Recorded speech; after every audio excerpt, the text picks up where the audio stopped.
how to increase max volume on iPhone.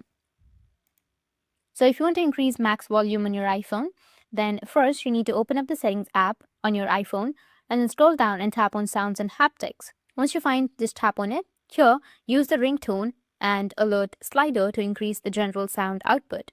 Also, make sure to change width button is switched on so you can adjust the volume manually using the side buttons, which is right here. Next, you can go back to the main settings page and then scroll down until you find the music, or just simply go with apps, which will be on the bottom. And from apps here, you need to search for music. Once you find, just tap on it. And under the audio section, tap on EQ and choose an option with stronger bass, since those presets usually make the sound louder. Then go back one step and then turn off sound check, which is right here. This stops your iPhone from automatically lowering the volume to balance songs. Now let's unlock the final boost. You can go back to your settings and then tap on sounds and haptics again.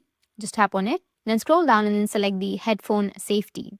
Once you find it, just tap on headphone safety and turn off reduce loud noise.